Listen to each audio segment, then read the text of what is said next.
Rudransh education YouTube channel पर आपका पुनः स्वागत है। हिंदी शिक्षण का अंतिम भाग लेकर आपके सामने हम उपस्थित हुए हैं। इस भाग के अंतर्गत हम लोग पाठ्यपुस्तक, बाल साहित्य और बहुभाषिकता के बारे में अध्ययन करेंगे। आइए शुरू करते हैं। पाठ्यपुस्तक। किसी भी भाषा के अध्ययन में पाठ्यपुस्तक एक महत्वपूर्ण भूमिका निभाती है। भाषा एक ऐसा साधन है जिसके कौशलों में से वाचन और लेखन कौशल के विकास के लिए पाठ्यपुस्तक एक अनिवार्य अंग है। अतः पाठ्यपुस्तक के महत्व और उसके गुणों से एक अध्यापक को परिचित होना नितांत आवश्यक है। पाठ्यपुस्तक के गुणों को दो भागों में बांटकर देखा जा सकता है। तो कौन से दो गुण हैं? एक तो आंतरिक गुण है, दूसरा बाहरी गुण है। आइए देखते हैं आंतरिक गुण में, बाह्य गुण में क्या क्या रखा गया है। तो बाह्य गुण, पाठ्यपुस्तक के बाह्य गुणों में निम्न बिंदुओं को शामिल किया जा सकता है। वो कौन से बिंदु हैं इसको देखते हैं हम लोग। पाठ्यपुस्तक का आवरण जो है आकर्षक होना चाहिए और पाठ्यपुस्तक का शीर्षक ऐसा होना चाहिए जो उसके अंदर की विषय वस्तु को परिलक्षित करे। नेक्स्ट है, पाठ्यपुस्तक के बाह्य गुणों में उसके लेखक का परिचय भी होना चाहिए। इसके अतिरिक्त उसके पृष्ठों की गुणवत्ता, उसका मुद्रण और उसके अक्षरों की मोटाई पाठ्यपुस्तक के बाह्य गुणों में शामिल है। आंतरिक गुण में क्या क्या आएगा, आइए देखते हैं।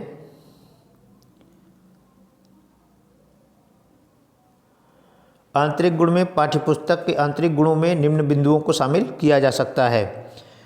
पाठ्यपुस्तक की भाषा शैली सरल और स्पष्ट होनी चाहिए। पाठ्यपुस्तक में पाठों की संख्या बालकों के स्तर के अनुकूल होनी चाहिए। महत्वपूर्ण बात है कि पाठ्यपुस्तक में पाठों की संख्या और बालकों के स्तर के अनुकूल होनी चाहिए। उदाहरण स्वरूप प्राथमिक कक्षाओं में पाठों की संख्या 5 पाठों से अधिक नहीं होनी चाहिए। ध्यान देने की बात है, 15 पाठों से अधिक नहीं होना चाहिए। और माध्यमिक कक्षाओं में पाठों की संख्या 25 से अधिक नहीं होनी चाहिए। प्रश्न पूछ सकता है कि प्राथमिक कक्षाओं में पाठों की संख्या कितनी होनी चाहिए और माध्यमिक कक्षाओं में कितनी होनी चाहिए, तो आप ध्यान दीजिएगा यहाँ पे। पाठ्यपुस्तक में यथास्थान समुचित चित्रों का समावेश किया जाना चाहिए। चित्रों का प्रयोग करते समय यह ध्यान रखा जाना चाहिए कि चित्र उस पाठ की विषय वस्तु से संबंधित है और बालकों के बोध के लिए आवश्यक है। अत्यधिक चित्र पाठ्यपुस्तक की संकल्पना को धूमिल कर देते हैं। पाठ्यपुस्तक में अधिगम विस्तार के लिए अभ्यास प्रश्नावली होनी चाहिए। भाषा की पाठ्यपुस्तक में भाषा की विभिन्न छटाओं का समावेश किया जाना चाहिए। अब देखते हैं हम लोग बाल साहित्य। साहित्य का अर्थ है साथ रहने का भाव, अर्थात जहाँ शब्द और अर्थ साथ साथ हों, उन दोनों में एक दूसरे से सुंदर प्रतीक होने की स्पर्धा हो, वही साहित्य कहलाता है। साहित्य का एक और अर्थ भी लिया जा सकता है सधनहित, अर्थात जिसमें हित की भावना हो। ऐसी पुस्तकें साहित्य की श्रेणी में आती हैं। ऐसी पुस्तकें जो बालकों के मानसिक स्तर के अनुरूप बालकों में नैतिक मूल्यों का विकास करने और बालकों की आवश्यकताओं की पूर्ति करने वाली हो तथा जिनसे बालकों का हित होता हो, बाल साहित्य के अंतर्गत आती है।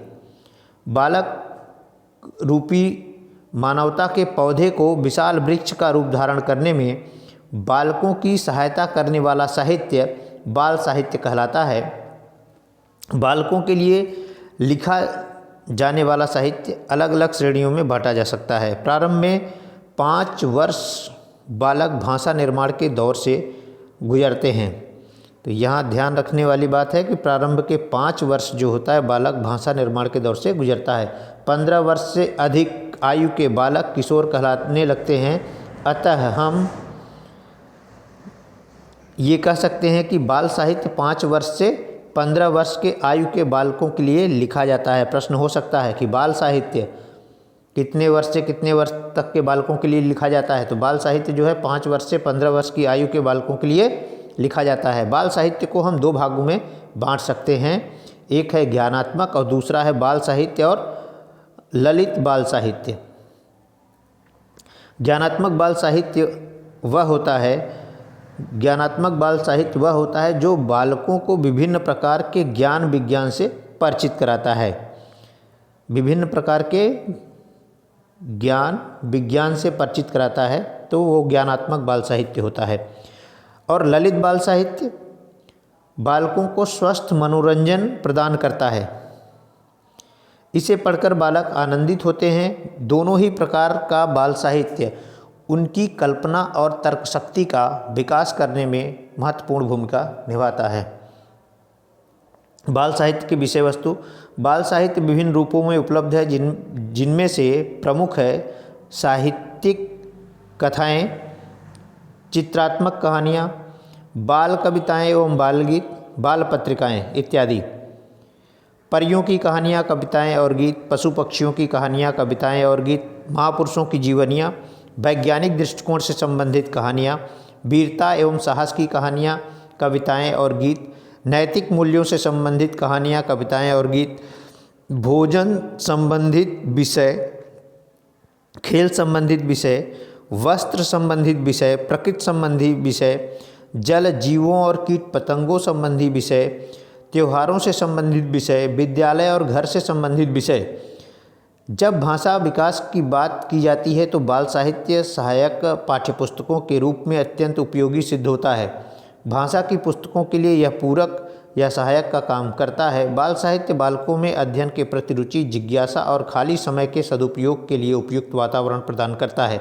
इसके अतिरिक्त बाल साहित्य शैक्षिक आवश्यकताओं की भी पूर्ति करता है। बाल साहित्य का सहारा लेकर अध्यापक बालकों में पढ़ने के प्रति रुचि उत्पन्न कर सकता है और इसकी मदद से बालक स्वयं पाठ्यपुस्तक पढ़ने के लिए प्रवृत्त होंगे। बाल साहित्य के माध्यम से बालकों में मातृभाषा और साहित्य के प्रति प्रेम की भावना का विकास किया जा सकता है। बाल साहित्य बालकों के भाषाई कौशलों के विकास में सहायक होता है। वाचन में एकाग्रता, उच्चारण की शुद्धता एवं अर्थ ग्रहण की क्षमता विकसित करने में सहायता मिलती है। बालक द्रुत वाचन और मौखिक अभिव्यक्ति में प्रवीण होते हैं। बाल साहित्य के गुण। बाल साहित्य तर्क और चिंतन को प्रभावित करने वाला होना चाहिए, जिज्ञासा उत्पन्न करने वाला होना चाहिए। बाल साहित्य यथार्थवादी होना चाहिए, न कि पूर्णतः कल्पित हो। भाषा साहित्य की भाषा सरल एवं बालकों के मानसिक स्तर के अनुकूल होना चाहिए। बाल साहित्य बालकों के सभी प्रकार की आवश्यकताओं को पूरा करने वाला होना चाहिए। बाल साहित्य की शैली वर्णनात्मक होनी चाहिए। बाल साहित्य के पात्र बालकों के आयु वर्ग के होने चाहिए। यथास्थान चित्रों का प्रयोग और सरल व स्पष्ट शब्दावली का प्रयोग किया जाना चाहिए। बाल साहित्य हास्य व्यंग्य से परिपूर्ण तथा बालकों का स्वस्थ मनोरंजन करने में सक्षम होना चाहिए। बाल साहित्य की रचना में लेखकों को कुछ बातों पर विशेष रूप से ध्यान देना चाहिए। इस बात का सदैव ध्यान रखा जाना चाहिए कि घटिया किस्म का साहित्य बालकों के हाथ में ना पहुँचे। भूत प्रेत, झाड़ फूक, अंधविश्वास जैसी कपोल कल्पित व भ्रामक विषयों को बाल साहित्य कतई स्थान नहीं देना चाहिए। हिंसा, क्रूरता, लूटपाट, अश्लीलता से कोसों दूर होना चाहिए। बाल साहित्य को कभी भी धर्म, जाति एवं भेदभाव से ओतप्रोत नहीं होना चाहिए। महत्वपूर्ण टॉपिक बहुभाषिकता, जहाँ से सीटेट की परीक्षा में हमेशा प्रश्न बनते रहते हैं। तो आइए देखते हैं बहुभाषिकतावाद। भारतीय संस्कृति का अभिन्न अंग है। भारत में दूर दराज के गांवों में एक भाषा बोलने वाला एक से एक ऐसे शाब्दिक भंडार को नियंत्रित करता है जो उसमें कई तरह की संवादात्मक परिस्थितियों का सामना करने का योग्यता प्रदान करता है। हाल ही के अध्ययनों ने यह दिखलाया है कि द्विभाषिकता का संज्ञानात्मक विकास और विद्वत उपलब्धि से गहरा सकारात्मक संबंध है। भारत एक बहुभाषी देश है, यह एक जानी मानी बात है।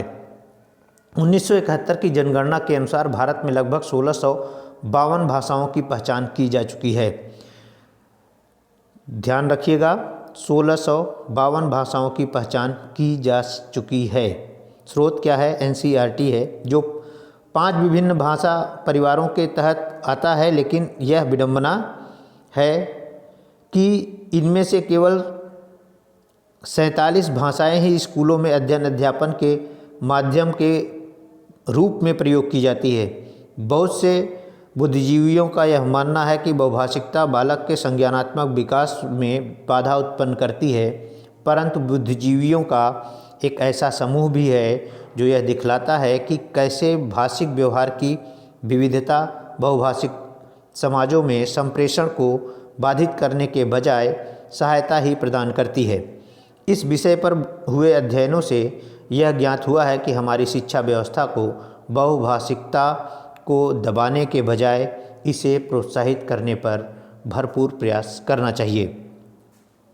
कोठारी कमीशन 1964-66 की सिफारिशों से पहले भाषा के शिक्षकों को एक बहुभाषिक कक्षा हमेशा से समस्या के रूप में प्रतीत होती थी, परंतु कोठारी कमीशन के सिफारिश में इस बात को समझाने का प्रयास किया गया कि बहुभाषिकता एक समस्या के बजाय संज्ञानात्मक विकास के लिए एक साधन का कार्य करती है।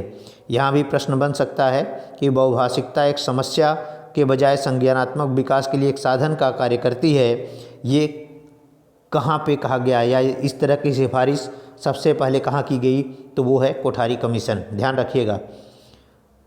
यह दुखद बात है कि इस संदर्भ में सुझाए गए त्रिभाषा सूत्र, अब यहाँ भी प्रश्न बनता है कि त्रिभाषा सूत्र कब सुझाया गया था, तो वो कोठारी कमीशन में सुझाया गया था। यहाँ ध्यान रखने की बात है। त्रिभाषा सूत्र को सच्ची लगन से लागू करने का प्रयास देश भर में कहीं भी दिखाई नहीं देता। यदि हम चाहते हैं कि एक ऐसा जनतंत्र पनपे जिसमें सभी की भागीदारी संभव हो सके, तो हमें प्रत्येक बच्चे को उसके भाषा में सुनना होगा। जेफरसन, सायर और अन्य ने कहा है कि द्विभाषिकता का संज्ञानात्मक वृद्धि और शैक्षिक संप्राप्ति पर नकारात्मक प्रभाव पड़ता है। इसके विपरीत हाल ही में कुछ अध्ययनों में पील, गार्डनर, लैबर्ट ने यह दावा किया है कि द्विभाषिकता संज्ञानात्मक लचीलेपन व विद्वत उपलब्धि में सकारात्मक रिश्ता है। दो भाषा बोलने वाले बच्चे न केवल अन्य भाषाओं पर अच्छा नियंत्रण रखते हैं, बल्कि संज्ञानात्मक स्तर पर भी वे ज़्यादा रचनात्मक दिखाते हैं। साथ ही उनमें ज़्यादा सामाजिक सहिष्णुता पाई जाती है। साथ ही इस बात के पक्के सबूत मिले हैं कि द्विभाषी बच्चे विविध सोच में ज़्यादा अच्छा प्रदर्शन करते हैं। इसलिए स्कूली पाठ्यचर्या में द्विभाषिकता को प्रोत्साहित करने की ज़रूरत है। आज भारत में विद्यालयों में बहुसांस्कृतिक पृष्ठभूमि के छात्र एक ही कक्षा में किसी एक लक्ष्य भाषा को सीखने के लिए एकत्र होते हैं। उनके अध्यापकों के समक्ष यह एक चुनौती के रूप में है कि उन सभी छात्रों को लक्ष्य भाषा में किस प्रकार पारंगत किया जाए। तब हम यह कह सकते हैं कि किसी एक भाषिक वातावरण का छात्र अन्य सभी छात्रों के लिए जो लक्ष्य भाषा सीखने के उद्देश्य से उसी कक्षा का अंग है, एक संसाधन के रूप में उनके समक्ष खड़ा है। उसके द्वारा प्रयोग किए जाने वाले शब्दों को अध्यापक अन्य छात्रों के समक्ष लक्ष्य भाषा के शब्दों के समानार्थी के रूप में प्रस्तुत कर सकता है। बहुभाषिकता के उद्देश्य को साकार करने के लिए समय के साथ साथ बहुत से विधियों का विकास हुआ है। जो विधियां विकसित हुई हैं उनमें से प्रमुख हैं पारंपरिक व्याकरण अनुवाद विधि, प्रत्यक्ष तरीका, audio lingual approach, communicative approach, बातचीत आधारित संप्रेषणात्मक विधि, कंप्यूटर एडेड लैंग्वेज टीचिंग और कम्युनिटी लैंग्वेज लर्निंग। तो इन महत्वपूर्ण टॉपिक के साथ ये वीडियो बनाया गया, जहाँ से बहुत से महत्वपूर्ण प्रश्न बनते हैं। कहाँ से प्रश्न बन सकते हैं, बन सकते नहीं हैं, वहाँ से प्रश्न बन चुका है। अगर आप पहले पूर्व के परीक्षा सीटेट के एग्ज़ाम का अगर आप हल देखेंगे तो वहाँ पे ऐसे प्रश्नों को आप पाएंगे जहाँ से ये मैटर जो आपको महत्वपूर्ण मैटर बताया गया वो प्रश्न में बन चुके हैं। अतः आप लोग इस वीडियो को देखेंगे और लाभ उठाएंगे। हम ये कोशिश करेंगे कि आपको जितना भी हिंदी शिक्षण का प्रश्न है जो आज तक पूछा जा चुका है परीक्षाओं में, उसको लेके आपके सामने उपस्थित होंगे। जय हिंद।